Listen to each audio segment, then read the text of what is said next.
अल्लाहुम्मा सल्लि अला मुहम्मद व आलि मुहम्मद। बिस्मिल्लाहिर्रहमानिर्रहीम। वाक़अन इमाम रज़ा अलैहिस्सलाम बहुत ही ज़्यादा मेहरबान और करीम और रऊफ़ इमाम हैं।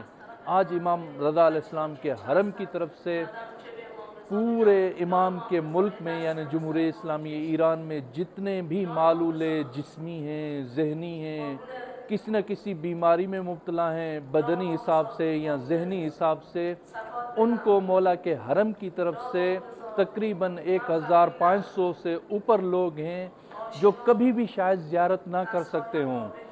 उनके लिए मुमकिन नहीं था कि वो इमाम अलैहिस्सलाम की बारगाह में आ सकें, लेकिन मौला ने उनके ऊपर करम किया है, मौला ने उनके ऊपर अपनी नज़र लुत्फ़ की है।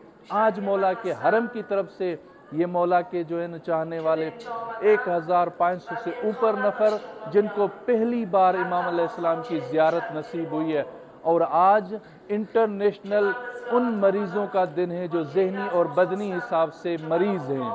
लिहाजा उनको आज उनके दिन की मुनासिबत से मौला के हरम की ज़ियारत कराई गई है। मौला के हरम की ज़ियारत के साथ साथ उनको मौला के दस्तरखान पर मदऊ किया गया, मौला का दस्तरखान उनको दिया गया, और साथ में अभी यहाँ पर ये जो मौजूद हैं इनके लिए हरम मुत्तहर इमाम रज़ा अलैहिस्सलाम के जो इंचार्ज हैं, जो मौला के हरम के मुतवल्ली हैं आगा मरवी, वो अभी इनसे खिताब करेंगे और यहाँ पर भी इनकी बहुत बेहतरीन पजीराई की जा रही है। मौला के हरम के बहुत सारी मुतबरक चीज़ें इनको दी जाएंगी और इनके लिए वाकई बहुत बड़ा खुशहाली का दिन है कि ये पहली बार इमाम की ज़ियारत से मुशर्रफ हुए हैं। इनकी जो हालत है, लगता नहीं था कि ये मौला की ज़ियारत कर सकेंगे, लेकिन पहली बार इन्होंने मौला की ज़ियारत की है।